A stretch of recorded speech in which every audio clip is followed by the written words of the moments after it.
That's Rod Serling introducing an episode of The Twilight Zone more than half a century ago. Starting tomorrow, the show is back in an all-new series on CBS All Access. There is a locked room inside television history. Most people don't know it exists. And inside that room sits a single dusty reel of film, 25 minutes long, black and white, starring two men in an attic.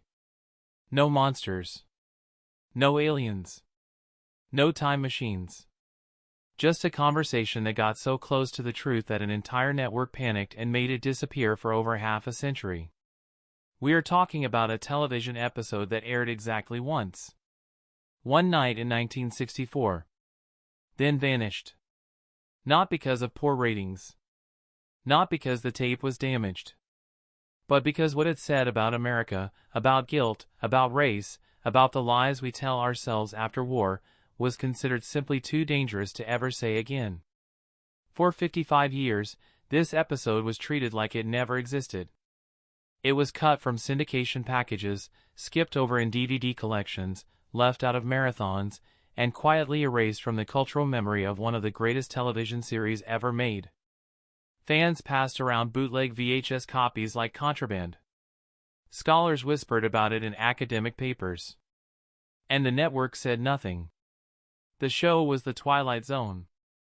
The episode was called The Encounter.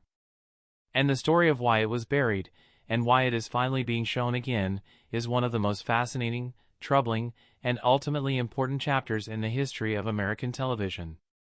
So let's go back to the beginning. To understand why The Encounter was so threatening, you first need to understand the world Rod Serling was operating in, and what kind of man he was. Serling was not a typical television writer. He was a World War II combat veteran who had served in the Pacific Theater, witnessed death up close, and came home permanently changed. While other returning soldiers tried to fit back into ordinary American life, Serling carried the weight of what he had seen. He turned that weight into words. By the mid-1950s, he was writing live television dramas and earning recognition as one of the sharpest voices in the medium. But recognition came with frustration.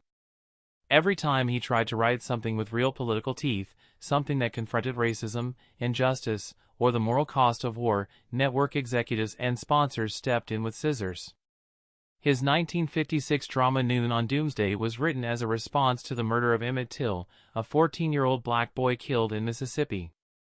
By the time CBS was finished editing it, the victim had been changed from a black child to an unnamed foreigner, set in a fictional location, scrubbed of anything that might upset Southern advertisers. Serling watched his work get hollowed out and was furious. He needed a different approach.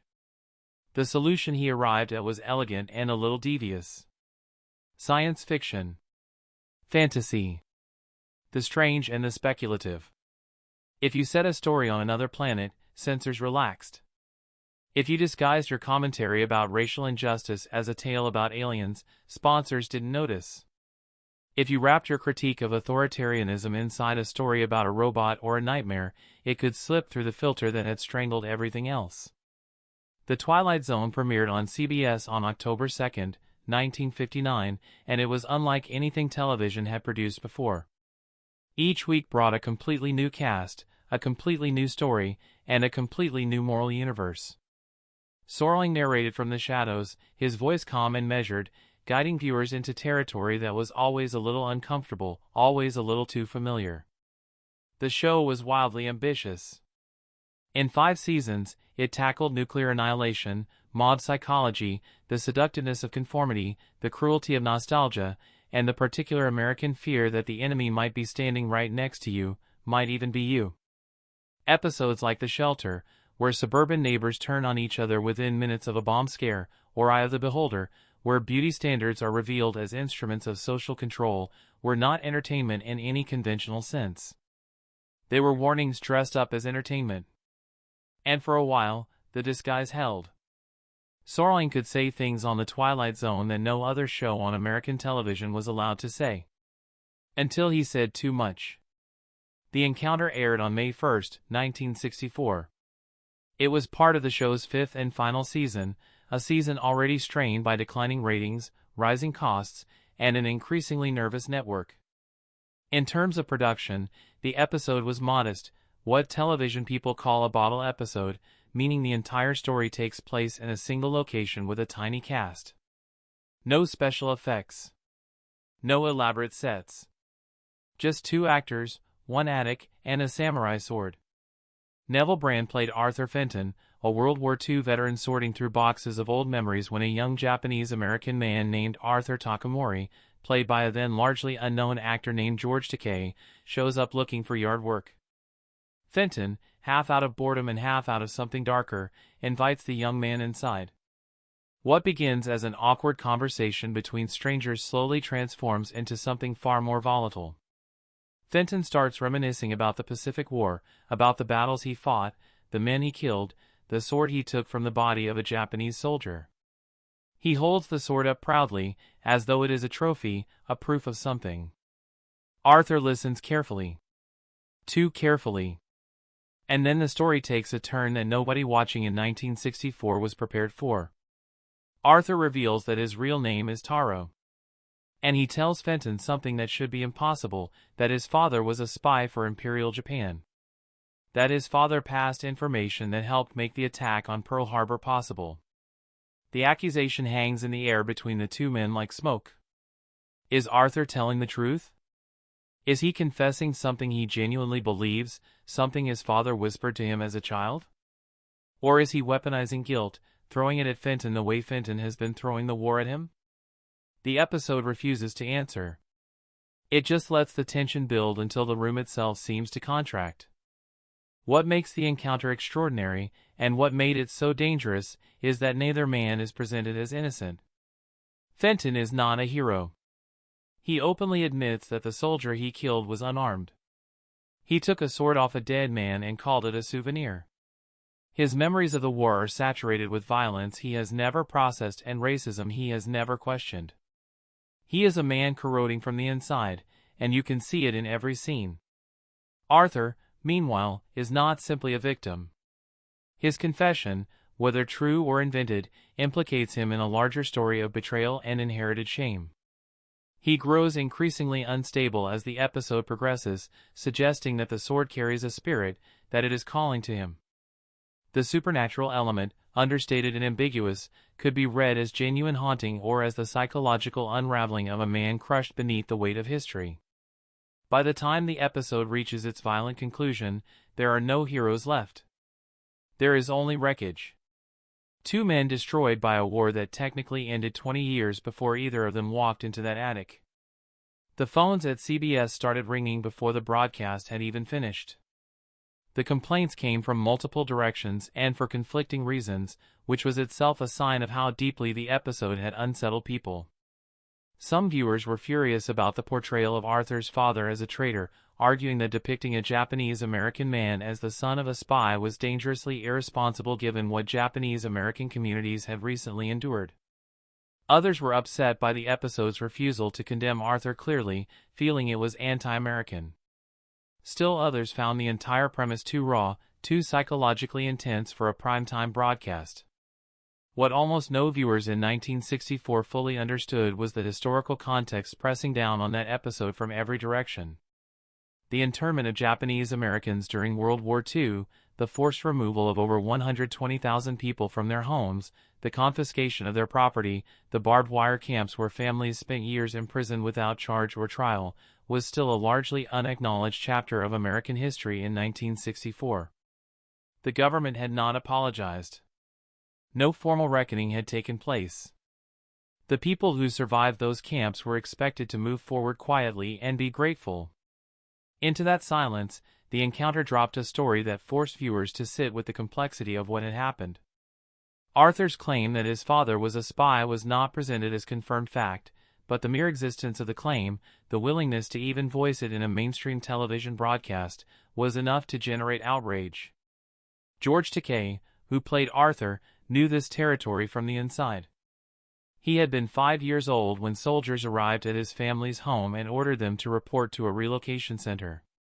He spent part of his childhood behind barbed wire in Arkansas, watching his parents navigate the quiet devastation of losing everything they had built. When he stood in that attic across from Neville Brand in 1964, he was not performing a hypothetical. He was touching something real. CBS executives, already anxious about the show's future, made a swift decision. The episode would not be repeated. When The Twilight Zone entered syndication, the rerun packages that would eventually bring the series to generations of viewers who had never seen it first time around, the encounter was simply not included. No announcement. No explanation. It was removed as quietly as possible, and the silence around it gradually hardened into something permanent. For more than 5 decades, the encounter existed in a strange state, not quite lost, not quite present. Dedicated fans knew about it. Scholars of television history referenced it occasionally. George Takei, as he became more publicly prominent through Star Trek and later through his civil rights advocacy, would sometimes mention it when discussing his career. But for most people, including most Twilight Zone enthusiasts, the episode might as well have never existed. The few who had seen it described it in terms that made others curious and uneasy in equal measure. Grainy bootleg recordings circulated in collector communities. Some viewers who tracked down copies reported feeling genuinely disturbed, not by anything sensational or graphic, but by the suffocating honesty of it. The episode doesn't offer relief. It doesn't resolve into a comfortable moral lesson. It simply ends, and leaves you sitting with the discomfort. During this period, the broader conversation about Japanese-American internment was slowly changing. In 1988, President Ronald Reagan signed the Civil Liberties Act, offering a formal government apology and symbolic reparations to surviving internees. It was a meaningful gesture, but it was also 4 decades overdue. And a government apology, however significant, cannot by itself repair the cultural erasure that comes from decades of silence. The encounter represented a version of that silence, a story that had tried to wrestle publicly with internment, racial guilt, and wartime trauma, and had been locked away precisely because it wrestled too honestly. Then, in 2016, the Sci-Fi Channel announced something unexpected.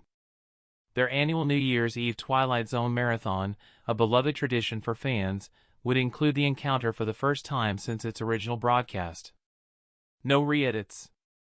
No added disclaimers softening the experience.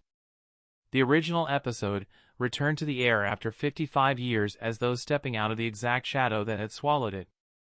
The response was immediate and electric.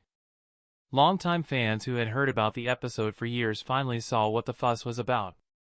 Younger viewers encountered it with no prior expectations and found themselves shaken. Critics who revisited it wrote about it with a kind of reverence, recognizing in it a work that had been ahead of its time in ways that the original audience simply could not accommodate. Here is the uncomfortable truth.